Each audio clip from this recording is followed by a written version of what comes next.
actually. I'm trying to look at everything that I gotta do in order to put this this new pan on, and not, I guess, change the fluid per se, but just pretty much take out the contents of the pan. So we put the new pan on and add new fluid to top it off. So and I do have a new filter too, so might as well put that on. Now so far what I'm finding is we have the two cross member bolts on both sides. Each of these is an 18, and the one up tops are 18s too. So I got one on this side, and then I'll probably have to go around up on the opposite side and then get that one. And then same thing goes for the other side. Get those two bolts loose. Once those two bolts are done, well, two on that side and two on the opposite side, we just got the one in the middle. And once the one in the middle is taken care of, then at that point the whole cross member should be able to come out. Because in order to change this pan, these are definitely in the way on this side, and then as you can see, the entire back side, none of those bolts you can get to unless you actually take out the cross member. So I'm gonna get a jack, get it up under the tail shaft just to support it, just enough to get the cross member out, and then get to these bolts and then go from there. Okay, so far with this, I got the cross member out. You see the cross member over there. So like I said, it was the two bolts on each side. There's an 18 on the bottom and 18 on the top, so that we can hold the nut on the top. And then once you get those two out and you get that center one out, then you'll be able to get the cross member out. So while I'm at it, I already have, I bought it for my Suburban, which is older, but it actually was the wrong one. I have a urethane trans mount. So I'm gonna just use it while I'm under here, and me being extra, I'm gonna wire wheel the cross member down, put some sort of protective coating on it. Not sure which one I'm gonna do, whether it's gonna be the Eastwood rust encapsulator or if it's gonna be something else. But now that the cross member's out the way, I was gonna put the just bolt the urethane mount there, but I'm not, because it actually is gonna be a little in the way. Can it be done? Yes, it can, without it being in the way, but I'd rather do it while I have the free space. I'll take down the pan, and then after the pan's reinstalled is when I'll do what I have to do. So it's looking like, actually over there is the bracket that people usually just pry out of the way. I'm not sure what that is up there, so I may pry it, or depending on what that is up there, if I can get my hands on it and loosen it up, maybe the bracket will come off. Maybe I'll be biting off more than I can chew. I don't know. But we will see. But now the workspace is pretty much clear to get to it. Now it's just a matter of me not planning properly and navigating through my jack stands and the support to actually start getting the bolts out. But yeah, so we'll see. All right, so out this end, I took the trans dipstick, got that out of there, and this also could be a way that you can kind of figure out how much depth you need. But in reality, I'm pretty much just using this hand pump siphon to take the oil from out of the pan, that all the oil out of the pan that I can actually get, so that way it's actually less of a messy job once all those bolts come out and you lower the pan. Now I got this from Walmart. It was on like 10 bucks or something like that, maybe 12, and it says that the intake's at the top, discharge at the bottom. So me being extra, again, I have an empty bottle, because I actually changed my fluid while I was at it. I changed my oil while I was at it. So I have an empty bottle here, and this one actually has the markings on it to say about how much, you know, is in the bottle. So I'll be able to siphon it out into the bottle as much as I can until I pretty much come up dry as far as using the siphon, and it'll kind of give me an idea of how much fluid I took out of the transmission. Now, because I have a dipstick, not like some of the newer vehicles, because I have a dipstick, I will, even if, let's just say I had just this bucket that I had over here, if I had just this bucket then I could pull as much as I can out into the bucket. Even if you have no idea how much is in the bucket, doesn't matter. Why? Because you'll be able to pour some fluid in it, then you'll be able to turn the vehicle on, and then you'll be able to check your fluid level. Obviously don't drive as you're doing this. You'll be able to check your fluid level and then just keep going until it gets back on the proper reading of your dipstick. So I'm gonna start pumping and I already kind of did kind of like a dry run just to see if I actually did touch in the pan, and it looks like I definitely did. So I just started to feed down, and so got that in. Just keep feeding it. And what I did, because the tube obviously isn't straight, I wanted to make sure that I was getting in as far as I possibly could. So it felt like I bottomed out, but just to be on the safe side, I kind of did a few in and outs and wiggling to make sure that I bottomed out.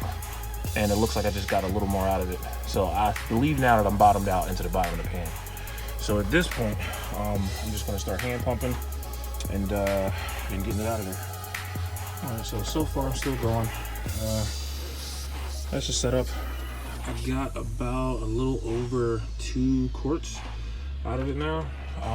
Most people that I've seen do this, I think in the pan total, they probably had about 4 quarts, something around there, maybe 5, but I'll say probably like around 4. Maybe my positioning isn't right going into it, but I'm trying to get deeper, as deep into it as I can. But what might have actually helped me is if I did this before I jacked the vehicle up, because I get a feeling that majority of the fluid might be toward the rear of the trans pan. I could be wrong, but I just keep adjusting this and trying to get as much out as I can. So eventually I'll stop and just take the pan off. Either way, after getting 2 quarts out, it's definitely not going to be as messy as it would have been if I would have tried to just take it off full. So I'll just keep going with this. Okay, so I'm actually very pleased, very pleased, because with the pan off, I do not see any major or even small signs of any type of like shrapnel or shavings in here at all. I've seen people take their pan off and they had, and the transmission was actually working great, and they had quite a bit of shrapnel inside the pan. So out of curiosity, I'm not trying to completely saturate my rag here, but out of curiosity, I am going to give it a wipe and see if anything major comes off.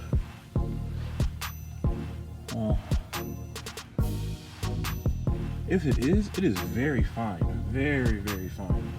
And this definitely gives me some hope for this transmission, that by me doing this filter change and adding some fresh fluid, I'll be good. And as far as actually getting the pan off, as you can see, pan is off. I did not have to mess with this bracket or loosen up the bolt at all in order to get it off. Maybe people with the 4x4, or maybe the other guys that had to pry that had previous damage, but me with no damage, pretty much just stock as far as bracketry and everything else, nothing looked mangled.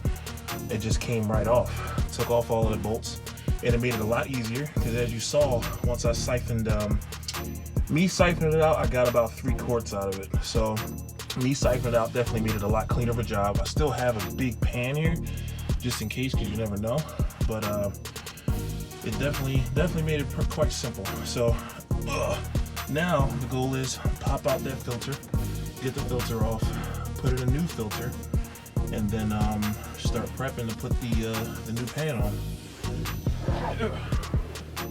And here's the fluid right here. So holding it up, yeah, I got about 3 quarts out of the pan by siphoning it through the dipstick tube. So I'm guessing I'll probably need to put back probably about 4 quarts. So we'll see. All right, so on the menu today with these with this pan change, and I'm also changing the filter. I ordered this is the Jegs aluminum pan for the 700 R4 the 4L60E, and I'm not sure which other ones, but as we know, the 4L60E and the 700 are pretty much the same transmission, just different.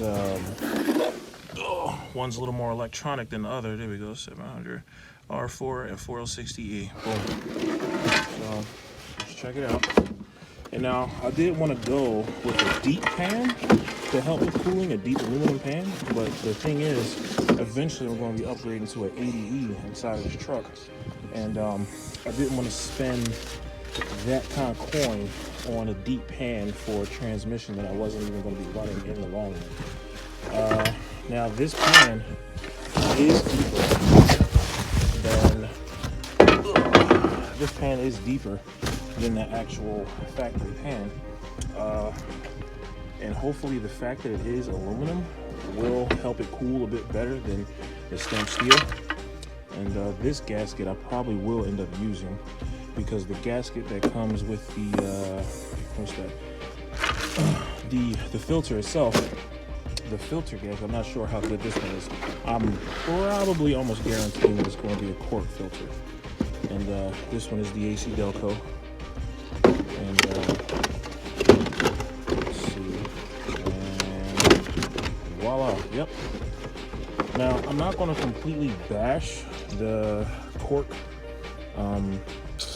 Not really going to completely bash them, the cork gaskets, because if you take the proper steps, I've seen a guy put a lithium grease, not a thick, obviously not thick and globbing, but put a slight coat of lithium grease on it, so as you tighten up the bolts, it doesn't get the holes to rip and then bulge out from the sides.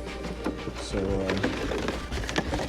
and then the filter itself, and we should actually have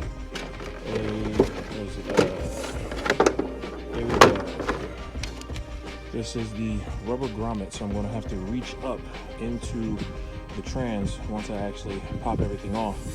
Make sure this old grommet is taken out from the old one, pop this new one in, and then press in the new filter.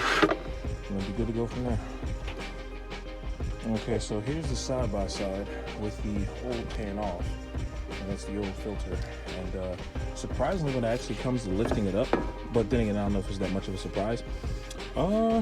This pan is easily lighter than this pan. And I mean, even though this one does have a little fluid in it, I can tell it's definitely more than just that bit of fluid and a very light filter. That is definitely lighter, for sure. And probably from here, of course, you know, looks can be deceiving because you have the thicker casting of the aluminum compared to the thinner casting of the sheet metal. Well, I'm not gonna say sheet, I'm gonna say stamped steel. You would think that it might be misleading that this one actually is slightly deeper than the other, but I mean, from video using the eye, I can definitely tell. And even if I decided to come over here and grab a good old, what's this thing called here? A good old measuring tape. And if I was to pull that out, let's just say we got, I want to say that is a little under 3 inches. It's kind of hard to tell from here, but a little under 3 inches. Whereas this here is significantly under 3 inches. I would say that's about 3.5 maybe a little lower. So once again, it's not meant to be a deep pan, because if it was a true deep pan, then I would actually need to get a aftermarket filter that went deeper. But it's their stock replacement, so it's not much deeper, but it definitely adds a little more to it. Trying to get this thing out is definitely proving to be a little more difficult than I thought. There's the ring. I broke the ring. Trying to use a pick to get it out. I just need to make sure that I get the bulk of it to actually pull the whole thing out. And I wish I actually could find my right angle pick, because that'd be so much better instead of trying to use it straight. But what are we gonna do?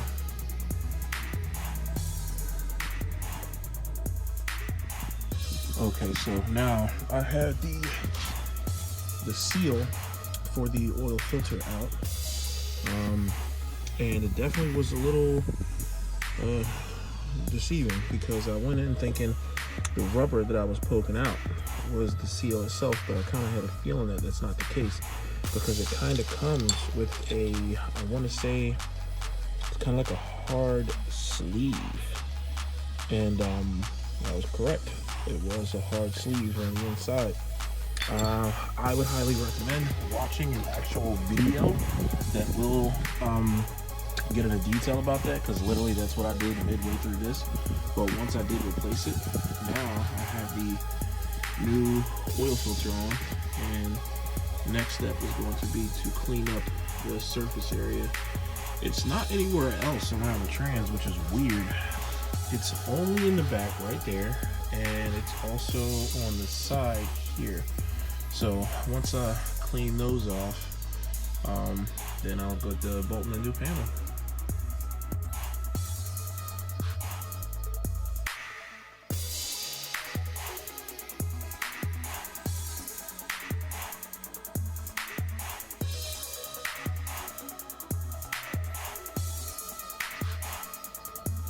Okay, so new pan is on.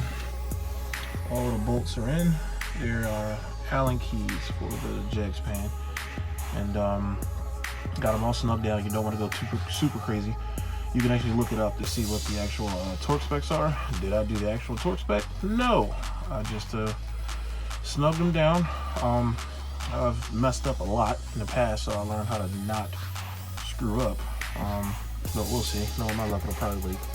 And that is the new trans mount that I had laying around. It just so happened to fit. So now that I got the cross member all cleaned up, plan is get the jack back under it, hold the trans up, get the support out, and slide the cross member back in. All right, so got it all buttoned back up. And the cross member, I did clean it up. I just didn't go with the Eastwood like I expected to, because this definitely was not supposed to be as long as a project as it was today. But like I said, me being extra, I gotta clean stuff up, knock the rust off, paint it up before I put it back. Just since I'm under here, why not? Pan's in, drain plug, super convenient, because now whenever I want to change anything, I just want to, drop the plug and close it up and put more fluid in it. Urethane mount is in, snugged up, fit perfect, which is crazy because I bought this by mistake for my Suburban, and it works for this truck. I'm about to pour some fluid in and see where it goes from there. All right, so far so good. So I actually used, I already threw it in the trash, so I can't even show a picture of it, but I also used the Lucas trans additive. I've been using Lucas's since I started doing stuff myself in my car. And I went with the AC Delco, the Dextron 5, and 6, I'm sorry, 6. And I mean, no leaks. That's all I can ask for, at least for now. I'm not gonna hop in, drive it, and see how it goes.